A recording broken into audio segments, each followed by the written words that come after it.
அனைவருக்கும் வணக்கம். சிவபெருமானுடைய அருள் இருந்தா மட்டும்தான் இந்த கோவிலுக்கு போக முடியும் அப்படின்னு சொல்றாங்க. அதாவது நீங்க கோவில் வாசல் வரைக்கும் கூட போகலாம். ஆனா அவர் நினைக்கல அப்படின்னா இந்த கோவில்ல காலடி எடுத்து வைக்க முடியாதாம். அப்படி ஒரு அதிசயமான கோவில் தாங்க. ரொம்பவே பழமையான ஒரு 1000 1500 வருடத்துக்கு முன்னாடி கட்டப்பட்ட ஒரு பழமையான கோவில் தான் நாம இன்னைக்கு பார்க்க போறோம். இந்த கோவில்ல ஏகப்பட்ட அதிசயங்கள் சொல்றாங்க. 59 வயசு முடிஞ்சு 60 வயது உங்களுக்கு தொடங்குதா, இந்த கோவில்ல உக்கர சாந்தி பூஜை செய்யறாங்க. 60 வயது முடிந்து 61 வயது தொடங்குறவங்க இங்க ஒரு பூஜை செய்யறாங்க. இப்படியெல்லாம் இந்த வயதை தாண்டக்கூடிய நேரத்துல இந்த கோவில்ல பூஜை செய்யக்கூடிய அதிசயம் நடந்துட்டு இருக்கு. முக்கியமாக மார்க்கண்டேயன் தன்னுடைய உயரை பாதுகாத்துக்கிறதுக்காக இந்த கோவில்ல வழிபட்ட போது தன்னுடைய பாசக்கயிறை மார்க்கண்டேயன் மேல வீச பாசக்கயிறு மார்க்கண்டேயனோடு சேர்ந்து சிவபெருமானையும் இருக்கு. அதாவது யம பயத்தையே போக்கி தரக்கூடிய ஒரு கோவிலா இருந்திருக்கு. சினம் கொண்ட சிவபெருமான் யமதர்மனை தன்னுடைய காலால உதைத்து தள்ளினாராம். யமதர்மன் சிவபெருமான் மேல வீசிய பாசக்கயிறின் தடம் இன்னைக்கும் இந்த சிவலிங்க திருமணியில பார்க்க முடியும் அப்படின்னு சொல்றாங்க. அப்படிப்பட்ட மிக பெரும் ஆச்சரியத்தை தாங்கி இருக்கக்கூடிய இந்த கோவில் எங்க இருக்கு, இந்த கோவிலுக்கு நம்ம எப்படி போகணும், இது மட்டும் இல்லாம இன்னும் பல ஆச்சரியங்கள் இந்த கோவில்ல இருக்குங்க. கண்டிப்பா நாம் இந்த கோவில் பற்றிய முழுமையான தகவலை வீடியோ ஃபுல்லா பார்க்கலாம். மிஸ் பண்ணாம பாருங்க. முக்கியமா நீங்க இந்த கோவிலுக்கு போயிருக்கீங்க அப்படின்னா கமெண்ட் பாக்ஸ்ல மறக்காம பதிவிடுங்க. நீங்க இன்னும் உற்சாகம் டிவி சேனலை சப்ஸ்கிரைப் பண்ணாம இருந்தா சப்ஸ்கிரைப் பண்ணிக்கோங்க. கூடவே இருக்க பெல் ஐக்கானை மறக்காம கிளிக் பண்ணிருங்க. வாங்க வீடியோக்குள்ள போகலாம். இந்த வீடியோவை பார்த்துட்டு இருக்கக்கூடிய உங்களுக்கு வீட்டில் நிறைய பிரச்சனைகள் இருக்கு. முக்கியமா ஏதாவது எனக்கு ஒரு தோஷம் இருக்குமோ, நான் நல்ல ஒரு பரிகாரம் செய்து அதுல இருந்து விடுபடணும் அப்படின்லாம் நினைச்சீங்கன்னா இந்த வீடியோக்கு கீழே டிஸ்கிரிப்ஷன்ல நான் ஒரு தொலைபேசி எண் கொடுத்துருக்கேன். அந்த எண்ணுக்கு தொடர்பு கொண்டு பேசி பாருங்க. கண்டிப்பா உங்களுக்கு ஒரு நல்ல தீர்வு கிடைக்கும். நம்ம தமிழகத்துல இருக்கக்கூடிய பிரசித்தி பெற்ற சிவனுடைய ஆலயத்துல நாம இப்ப பார்த்துட்டு இருக்கக்கூடிய இந்த கோவிலும் ஒண்ணு. முக்கியமா யம பயத்தை போக்கி நீண்ட ஆயுளை பக்தர்களுக்கு கொடுக்கக்கூடிய ஒரு சிவ தலம் அப்படின்னு சொல்லலாம். இந்த கோவில் எங்க இருக்கு அப்படின்னு பாத்தீங்கன்னா மயிலாடுதுறை மாவட்டம் திருக்கடையூர்ல தாங்க இந்த கோவில் இருக்கு. அமிர்தகடேஸ்வரர் கோவில் தான் நம்ம பார்த்துட்டு இருக்கோம். இந்த கோவில் இறைவனாக அமிர்தகடேஸ்வரரும் இறைவியாக அபிராமி அம்மையும் இருக்கக்கூடியதை பார்க்க முடியும். தன்னை நாடி வந்த பக்தன் மார்க்கண்டேயனுடைய உயிரை யமனிடம் இருந்து காத்த அமிர்தகடேஸ்வரரை வழிபட்டோம் அப்படின்னா நோய் மட்டும் இல்லாம தோஷங்களும் சேர்ந்து நீங்கும் அப்படின்னும் நீண்ட ஆயுள் அவர்களுக்கு கிடைக்கும் அப்படிங்கிறது ஒரு மிகப்பெரும் நம்பிக்கையா இன்னைக்கும் இருந்துட்டு வருது. இதனாலதான் யமபயம் போக்கக்கூடிய திருக்கடையூர் அமிர்தகடேஸ்வரர் கோவிலுக்கு தமிழகத்துல மட்டும் இல்லாம இந்தியாவுல பல பகுதிகளில் இருந்தும் நிறைய பக்தர்கள் தரிசனம் செய்துட்டு போறாங்க. தன்னை தஞ்சமடைந்த பக்தன் மார்க்கண்டேயனுக்காக காலனை சம்ஹாரம் செய்ததோடு 16 வயதுல முடியக்கூடிய மார்க்கண்டேயனுடைய விதிய என்றும் சிரஞ்சீவியாக இருக்க அருளி மாற்றம் செய்தவர் திருக்கடையூர் அமிர்தகடேஸ்வரர் அப்படின்னு சொல்லலாம். அதாவது என்றும் இளமை மார்க்கண்டேயன் அப்படின்னு சொல்லுவாங்க. அந்த வகையில தன்னுடைய 16 வயதுல அவருக்கு ஆயுள் முடியுது. ஆனா அதையே மாற்றி நீண்ட ஆயுளை கொடுத்தவர் இந்த சிவபெருமான் அப்படின்னு கூட சொல்லலாம். இப்படி இந்த கோவில் பத்தி நம்ம சொல்லும் போது நிறைய விஷயங்கள் சொல்லிக்கிட்டே போகலாம். நீங்க இந்த கோவிலுக்கு போயிருக்கீங்க அப்படின்னா மறக்காம உங்களுடைய கருத்துக்களை கமெண்ட் பாக்ஸ்ல பதிவிடுங்க. திருக்கடையூர் அமிர்தகடேஸ்வரர் கோவில்ல இருக்கக்கூடிய கால சம்ஹார மூர்த்தியை வழிபட்டோம் அப்படின்னா ஆயுள் பலம் அதிகரிக்கும் அப்படிங்கிறது பார்த்தோம். கார்த்திகை சோமவார நாட்கள்ல இந்த கோவில்ல 1008 சங்குகளை வச்சு நடக்கக்கூடிய சங்காபிஷேக திருவிழா, சங்காபிஷேக விழா அப்படின்னு பார்த்தீங்கன்னா ரொம்ப பிரசித்தி பெற்றது அப்படின்னு சொல்லலாம். முக்கியமாக இந்த கோவிலுக்கு எப்படி போகணும் அப்படிங்கிறத நான் சொல்லிடுறேன். திருக்கடையூர் அமிர்தகடேஸ்வரர் கோவில் மயிலாடுதுறை மாவட்டம் சீர்காழியில இருந்து கருவி ஆக்கூர் வழியாக காரைக்கால் செல்லக்கூடிய வழியில 18 கிலோமீட்டர் தூரத்துல இருக்குங்க.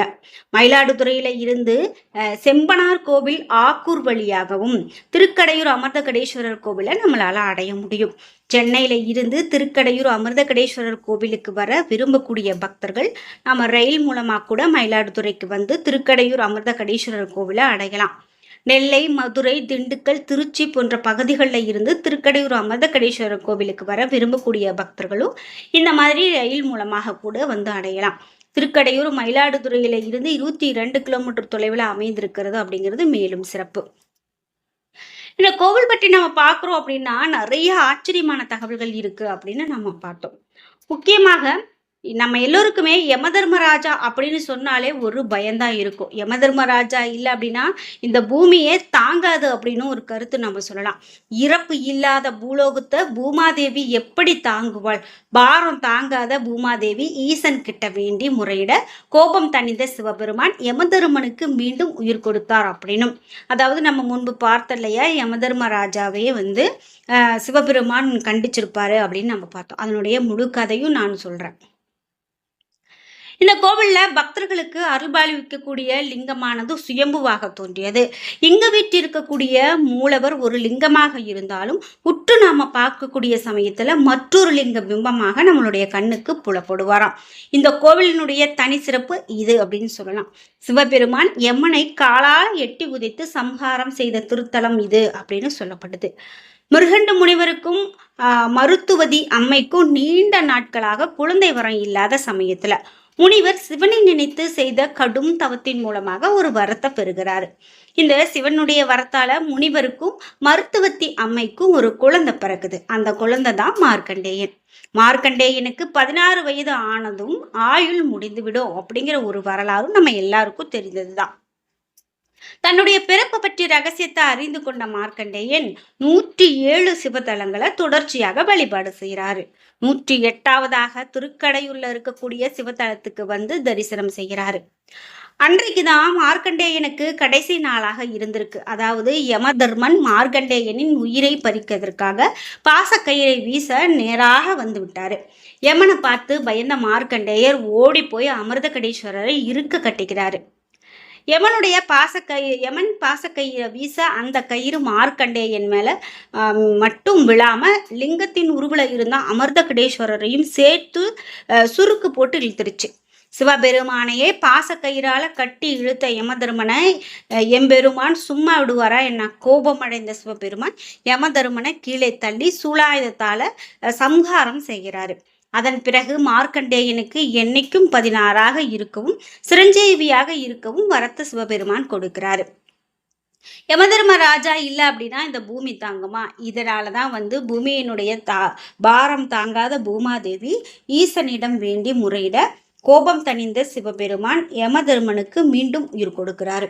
சிவபெருமான் யமதர்மராஜாவினுடைய உயிரை பறித்ததும் இந்த தலத்தில் தான், உயிர் கொடுத்ததும் இந்த தலத்தில் தான்.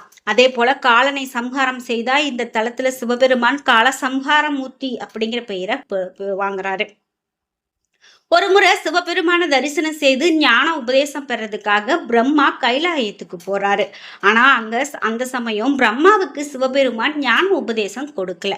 இதுக்கு பதிலாக அவர் கையில வில்வ விதைகளை கொடுத்து பூலோகத்துல இந்த விதைகள் விதைக்கப்பட்டு ஒரு நாளைக்குள்ள வில்வ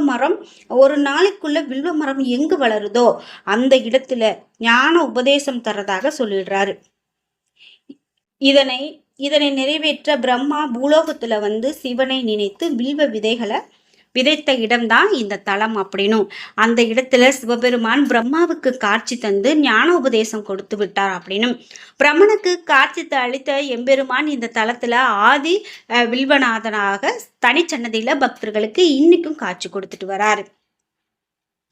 பார்க்கடல்ல தேவர்கள் அமிர்தத்தை எடுத்ததும் விநாயகரை வணங்காம அதை பருக போனாங்களாம். இதை கண்ட விநாயகர் அமிர்த குடத்தை எடுத்து மறைத்து வச்சுட்டாங்களாம். இதை அறிந்த தேவர்கள் விநாயகரை வணங்கி அமிர்தத்தை பெற்று சிவ பூஜை செய்ததாகவும் இது இந்த தலத்தில் வைத்துதான் அப்படின்னு ஒரு தகவல் சொல்லப்படுது. இந்த சமயம் அந்த அமிர்த குடம் இருந்த இடத்துல இருந்து சுயம்புலிங்கம் உருவானது. அமிர்தத்துல இருந்து தோன்றியதால இங்க இருக்கக்கூடிய சிவபெருமான் அமிர்த கடேஸ்வரர் அப்படிங்கிற பெயர் பெற்றாரு அப்படின்னு சொல்லப்படுது.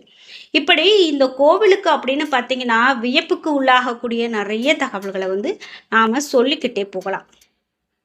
நம்ம முன்பு பார்த்தது போல முக்கியமாக இந்த காலசம்ஹாரமூர்த்திக்கு ஆண்டுக்கு 11 முறை மட்டுமே அபிஷேகம் நடக்கும். அபிஷேகம் நடைபெறும் போது இறைவனுடைய திருமேனி அழகு கண்டு கழிக்க முடியும் அப்படின்னு நம்ம சொல்லலாம். 60 வயது தொடங்கும் போது உக்கரரத சாந்தியும், 61 வயது தொடங்க நேரத்தில் வந்து சஷ்டியபத் பூர்த்தி சாந்தியும், 71 வயது தொடக்கத்தில் விமரத சாந்தியும், 80வது வயது தொடக்கும் போது சதாபிஷேகமும் இங்கு செய்து கொள்றாங்க. தம்பதிகளை இந்த தளத்துல நாம நிறைய பார்க்க முடியும். அதே போல திருக்கடையூர் தளத்துல இப்படிப்பட்ட சாந்திகள் செய்து கொள்வது காலங்காலமாக வழக்கத்துல இருந்து வர்றது அப்படின்னு சொல்லலாம். முக்கியமாக திருக்கடையூர்ல இருந்து சுமார் 3 கிலோமீட்டர் தொலைவில் இருக்கக்கூடிய அனந்தமங்கலம் ராஜகோபால பெருமாள் கோவில். இந்த கோவில்ல இருக்கக்கூடிய திரேந்திர பஞ்சமுக ஆஞ்சநேயர் ரொம்பவே பிரசித்தி பெற்றவர்.